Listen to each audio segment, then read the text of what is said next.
Hello, I'm going to be reading another study from my book, Lessons from Life. We're still in the Sermon on the Mount, and we're reading from Matthew chapter 7, verse 13, where Jesus is talking about the broad way. Jesus is talking to disciples. All Christians are on one of these two roads, the narrow way or the broad way. And we need to note the key words: wide, broad, many, and destruction. This gate is so wide you're totally free of restrictions. So broad that you're not even aware you're on it. Many, the majority of Christians, lead this easy, no-cost lifestyle. It costs little to build with wood, hay and stubble, but the price at the end is heavy. The man is safe, but his work is destroyed. These Christians have all the right words. They believe that their belief is enough, but it isn't. Many Christians believe in discipleship, affirm it, even preach it, but don't live it. We're experts at talking ourselves around it and justifying ourselves, and the more we do, the more blind we become, until there are 1,000 miles of distance between our words and our lifestyle. And yet we alone cannot see it. We carry on in our conceited opinions, our consciences seared against the voice of the Spirit. Materialism is the broad way in the parable of the sower, where seed fell into good soil. They grew into strong, sturdy plants, but became unfruitful. That was the whole point of planting the seed. God wants fruit, which comes from the narrow, restricted way, and He wants fruit that will abide forever. You know, you don't have to be a Christian to know what's right and wrong. Somehow, deep inside everyone, there's something inbuilt which sets off alarm bells when we're tempted to sin. When I was very young and impressionable, I was lured by friends into stealing from stores. I never took anything valuable or large, just sweets, bits of makeup or underwear. But my heart used to beat so fast and loudly that I thought everyone around me was well aware of what I was doing and that at any moment I'd be discovered. I knew it was wrong, and so did my friends who were certainly not Christians. But it seemed so prudish to be a goody-goody all the time. God in His mercy, however, did allow me to be caught by a store detective who took me to the shop manager, where I was threatened with the police and given a thorough ticking off. This incident miraculously gave me the backbone I needed to say no to future stealing expeditions, because I knew God had let me off lightly. Next time He might not be so considerate to my feelings, and I could end up in real trouble. One particular thing I really did struggle with, though, as I grew up through my teens and 20s, was fashion. It's incredible how fashion dictates to everyone, no matter how old or young they are. And if you think you're an exception, just look at the 1920s war film and see how much things have changed, from hairstyles and hats, right the way down to shoes. And then look at your own wardrobe to see if you still have some of the old gear there. If you haven't, then you too have conformed. As I grew up, I found it harder to be unfashionable than it was to be a Christian. Mini skirts, hot pants, low-neck dresses and tops, knee-length leather boots and stiletto heels, they were all the rage when I was in my early 20s. And even though I was freezing and suffered with rheumatism in my legs due to the cold and damp of winter, I preferred to wear 2 and sometimes 3 pairs of tights beneath my tiny skirt than wear longer clothes. It's a wonder I never caught pneumonia, or worse still, was raped. When you start out as a Christian, you seem to automatically know in your own heart what is and what isn't acceptable in God's eyes. Even non-Christians know very well how Christians ought to live. It's very sad to note that even though they're prepared to go the whole hog and do what God requires, all too often, freshly cleaned out new converts to Christianity are corrupted from having a pure heart towards God when they observe the looseness of all the other mature Christians who have long since given up the good fight and allowed their standards to plummet by compromising with the world.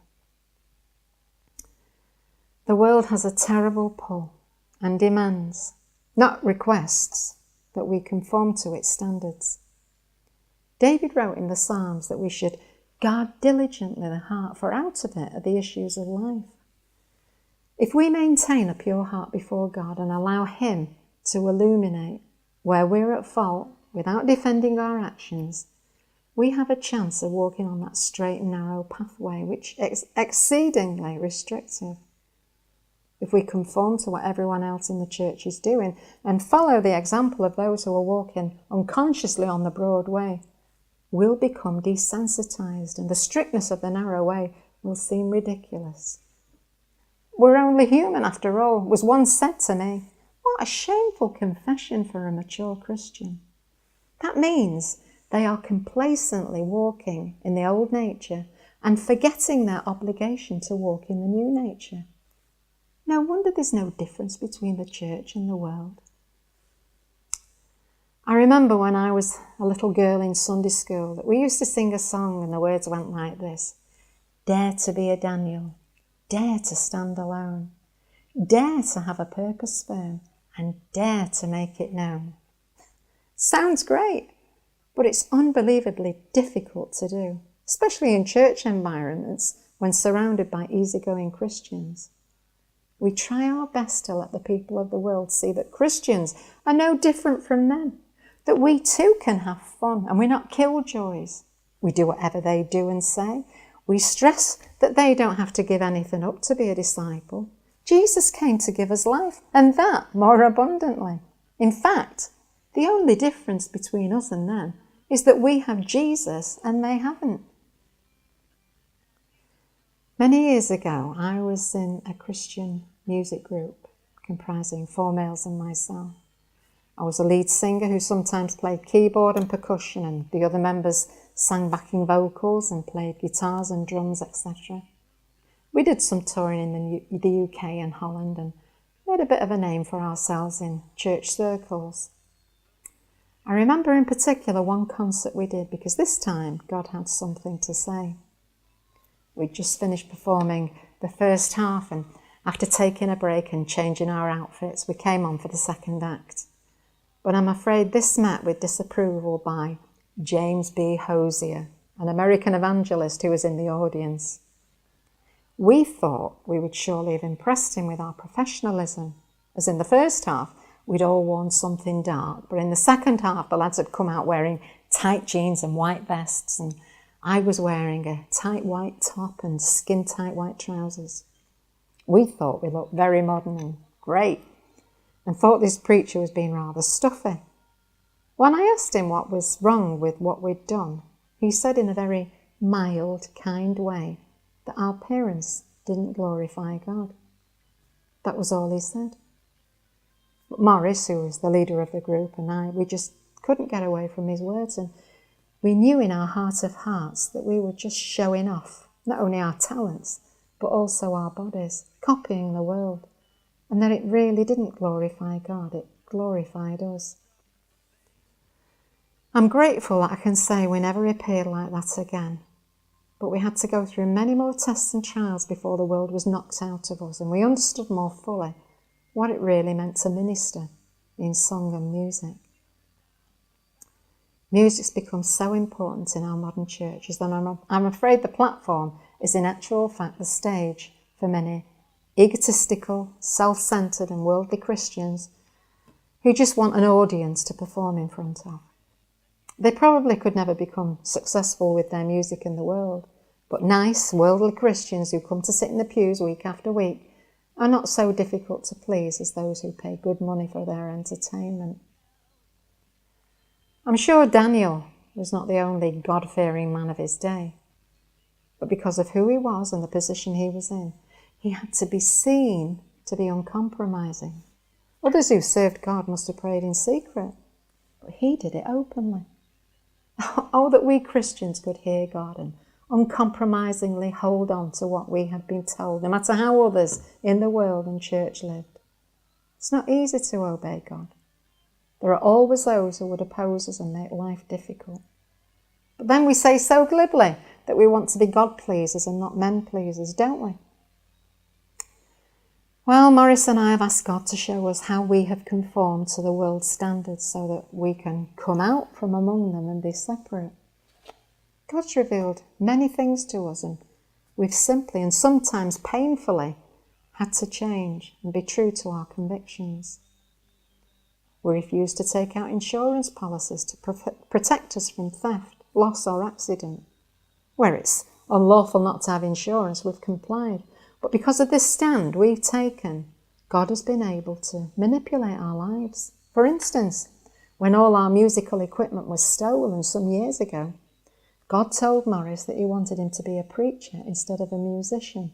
And that changed the whole of our lives.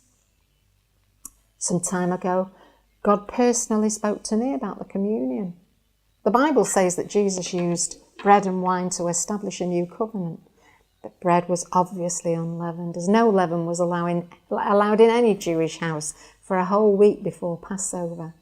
And yet in many churches, unleavened bread is distributed. Jesus told the disciples to beware of the leaven of the Pharisees, saying that it was like yeast hidden in the dough that spread throughout the whole lump, and that the leaven was symbolic of hypocrisy. So what's the church saying? Are they advocating that it's okay to allow hypocrisy in the church? Jesus said that he was the true vine, and the vineyard represented God's chosen people. And we who are not Jews but have accepted Christ have been grafted onto the vine. Therefore, grapes are extremely important symbols. Yet often black currant juice or some other drink is given. Richard Wurmbrand, who was imprisoned in Romania for his faith, used bread and water, saved from his meagre prison rations because he had nothing else to use. But our circumstances are completely different.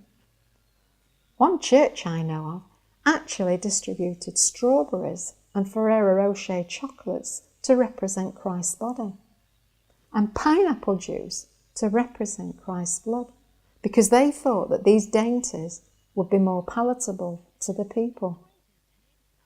What's the church come to if all we're concerned about is pandering to the taste buds of the congregation?